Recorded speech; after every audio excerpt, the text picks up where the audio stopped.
Hey guys, this is Jan from Amorphis, and you are watching The Offering.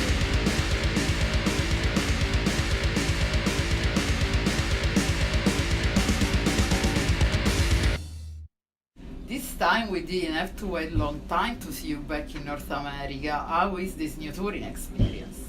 Well, it's good. It's been great. It's a great package. It's a great opportunity to have a tour like this, and all bands are well known and having a pretty good fan base here in America, and it's been great. Started sold out to almost every show, and it's been amazing. Now, how do you prepare for these long, massive tours that you've been doing the last few years? Well, personally, we just finished playing festivals, so we're kind of in a good streak. But personally, I try to play a little bit every day. Go through some songs that might be difficult physically or something like that, and just practice and repeat. Basically, that's my recipe for preparing. I try to play every day a little bit and be on a good kind of fun. And you have a new album out, Queen of Time. Was it challenging to find time to work on this album? Yeah, it was kind of challenging because we were touring a lot with the previous one, Under the Red Cloud, and to be honest, we finished the tour with a show in Helsinki, and we had one day off, and then we started working on the new record. So we basically finished the tour and then started working on the new one immediately. So and it was kind of kind of weird times, but I don't really remember anything anymore. It was so kind of we used all our energy to that one, but it really came out good, and it was great times making that record with this Bullrain, and it was certainly worth the time and the effort, I would say. Yeah. And did you have a precise idea of how you wanted this album to be? Well, kind of, probably not the whole picture, but when the guys, compose the songs and they're having pretty good overview what kind of material it's gonna be, and but everybody brings their own personality to the tracks, and we go through in a rehearsal place. So obviously you get some sort of picture, and then once Tommy is putting on vocals and we're getting the lyrics translated to English and stuff, so then it starts shaping up a little bit. But also, yes, Bullrain, our producer, brought a lot of stuff. His vision was way beyond ours, and then we had lots of good ideas and great things coming from his side also. So we actually did not have a clue that it's going to be that massive album, So we were really happy with the result, and it came out really good. So. And you also on the album have a choir and orchestra. Is this something you always wanted to do? Not really. We never talked about that amongst ourselves, that we must have orchestra or this and that and stuff like that. Obviously, we all like cinematic music and epic music and orchestra music and classical music and world music and stuff that we are having these elements from, but not necessarily. It was not intentional from our side. All these ideas came from Jens, I would say, that once we had a pre-production in our rehearsal place, and Jens had this vision in his head, like that was like we extend some part, and we all got like, but nothing's happening. He said, trust me guys, it's gonna be grand. So it was pretty much Jens who brought and he's having obviously good connections with because he's producing albums all the time with different kinds of bands, and he's having great connection and collaborators for this kind of stuff. So so it was not intentional, but it certainly was worth trying.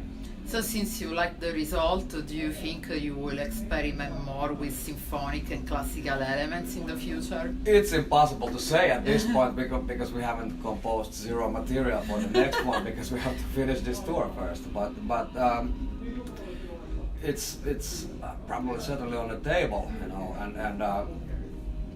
but we also might end up trying something completely different, because there's all sorts of possibilities you can do, but it all has to go on the terms of the music, and that if the music really demands something extra or something like that, then we'll do it. If not, then Do probably something not. else. Yeah. And this time, what is the story behind the lyrics?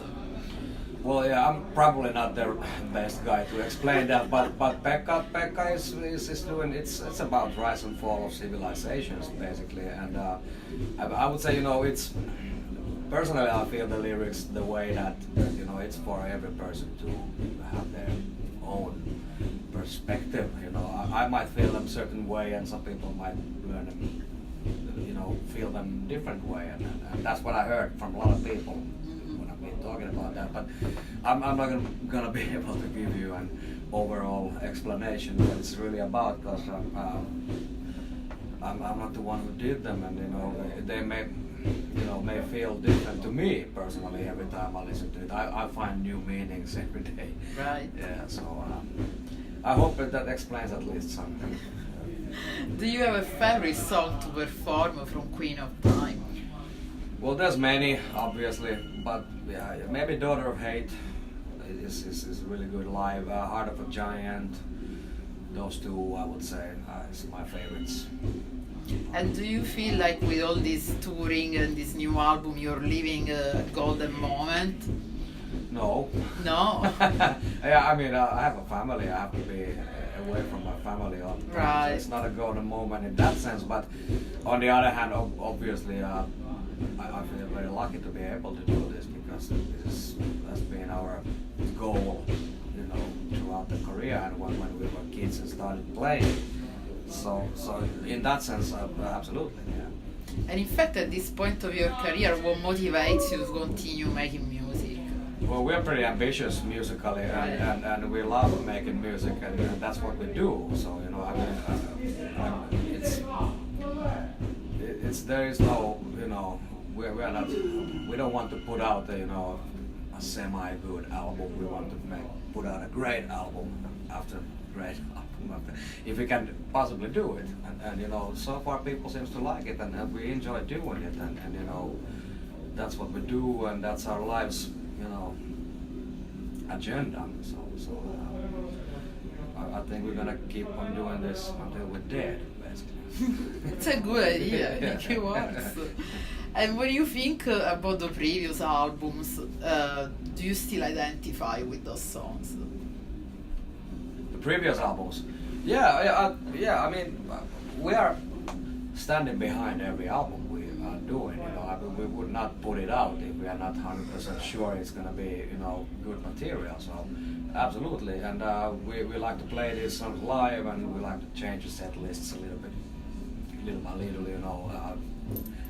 On this tour also, when we are playing shorter sets, and when we're headlining we're playing longer sets, so we a little bit vary the set list, also play different songs from the past and stuff like that. So it's hard to cover all those songs, 12 albums now. Yeah. Becomes harder. We cannot cover songs from 13 albums, it's impossible. I mean, when we play 75 minutes and there's other bands on the bill, and unfortunately, it's not possible. Set list is going to be good. It's going to cover pretty much the band's highlights, I would say. But there's always fans that are disappointed on something. We didn't play something from that era or this era, and blah blah blah. But it is like that, and we have to adjust. So, what are your plans after this tour? We are doing some shows in Finland, and then I think we'll take a little break for Christmas, and then we do a tour in Europe with Soilwork, and then we do a tour in Russia, tour in South America, next is summer's festivals, and another tour in America, so it's pretty busy. So you'll come back? Yes. That's awesome. Yeah. Great. So enjoy the rest of the tour, and thank you for the interview. Thank you. Thanks for having us. Thank you very much. Cheers.